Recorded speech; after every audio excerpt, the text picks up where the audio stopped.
我是古阿莫，今天要说一个找你来交配的故事。你眼前这台完全可以自力更生的高科技飞船，目前正载着几千个睡在冬眠箱里的地球人，准备飞行120年前往人类新发现的净土星球居住。忽然，飞船就被陨石撞击，造成系统发生异常，因此导致超倒霉的男主角的冬眠箱提前解开了冬眠效果。而他醒来后，发现船上空无一人，就他一个人醒来。而且他跟飞船电脑系统询问了一下状况后，却得知竟然还有90年才会到净土星球，也就是说，他要在飞船上当90年的单身狗是吗？所以男主角赶快传讯息回地球找人求救，但电脑却告知这个求救讯息大概等个15年，地球人就会收到了哦，很快吧？之后男主角尝试回冬眠舱冬眠，但这设备似乎没有再次冬眠的功能。而男主角也试过在飞船上找看看有没有其他解决现况的办法，但完全无解，所以他只好认命的跟飞船上唯一比较像人的智能机器人酒保相依为命。还好这台高科技飞船有自力更生的能力，可以自己种食物并且调理好，因此男主角不至于会饿死。但看起来他现在只能自己一个人打手枪90年，孤独终老一生了。事情一直到这天，一个人无聊了1年的男主角在冬眠区闲晃时，意外发现了女主角的冬眠舱。重点是哦，女主角长得相当不错啊。于是后来男主角就开始查看有关女主角的资料，这些资料是当初搭乘飞船时每个人都会留下的自我介绍。而男主角看一看就觉得自己恋爱了，于是他决定唤醒女主角来陪他交朋友。可是这样似乎很不道德，于是男主角的内心陷入了天人交战。他每天睡醒后都会问智能酒保：酒保啊酒保，世界上最美丽的人是谁？哦，不对，这句是白雪公主他妈问的。男主角是问酒保说他到底该不该自私的唤醒女主角来陪他。总之一段时间后，这天男主角就梳妆打扮，并带着飞船上的工具跑来女主角的冬眠舱，决定进行破坏。于是女主角当然就醒来啦，而男主角则是赶快躲起来，然后假装什么都不知道的再跑来跟也搞不清楚状况的女主角搭讪，并开始解释说：你跟我一样好倒霉哦，冬眠舱都莫名其妙的坏掉耶，害我们提早起来，现在只能在飞船上等死了，我们一起作伴吧。所以后来妥协面对现况的女主角当然就不意外的开始跟男主角进行飞船上的2人同居性生活。而一男一女单独同居时，你猜会干嘛？当然是先交个朋友啊，然后一起跳跳舞啊，一起进行运动啊，一起喝酒调情啊，一起约会看电影啊，一起穿太空衣体验宇宙飘行啊。接着气氛培养的差不多了，男女主角当然情不自禁的开始互相拿舌头狂甩对方嘴唇，一直甩，拼命甩，然后开始各种交配，疯狂交配，一直交配。可惜好景不长，天底下没有不会被拆穿的谎言，没被拆穿就只是时间还没到而已。你再等一下就会被拆穿了，所以男主角就等到了。这天女主角跟智能酒保聊天时，智能酒保不小心说出：男主角真的很喜欢你哦，他从你还没醒过来时就整天念着你耶，每天都问我要不要叫醒你耶，真是个痴情男，你真幸福。女主角听完当然是一个大惊，从早到晚失色，然后非常生气的跟刚好来找她交配的男主角说分手。之后她陷入一种痛苦的深渊，现在状况就是她爱的人竟然就是亲手毁了她移民去净土星球的凶手，害她要在飞船上终老一生。她越想越生气，所以她就跑来请男主角吃她硬硬的拳头，吃一吃，女主角还打算插男主角，用武器插死他泄恨。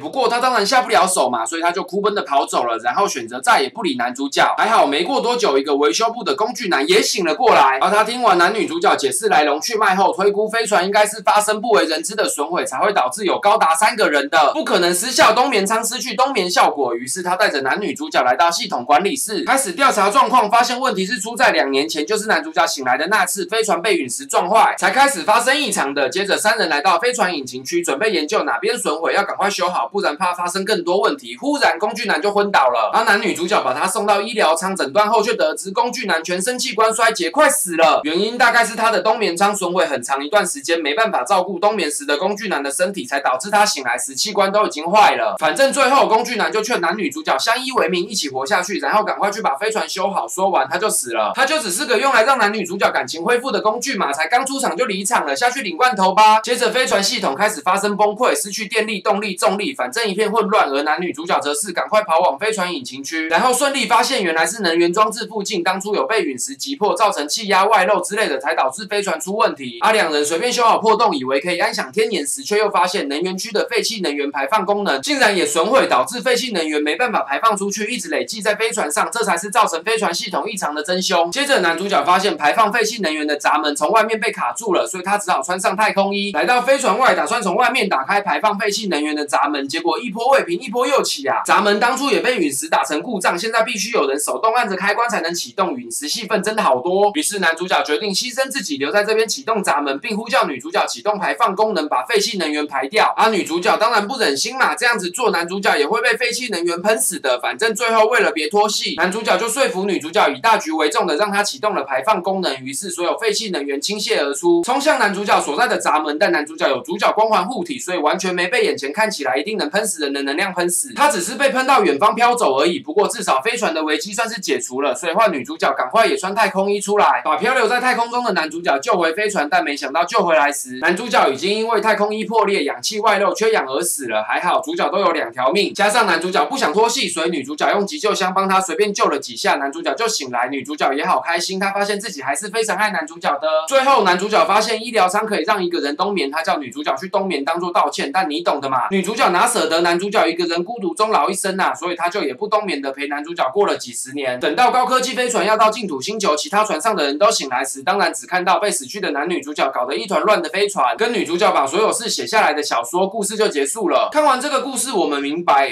我想想，可能是明白了，孤男寡女共处一室久了，就很容易交配吧，应该是这样咯，科科。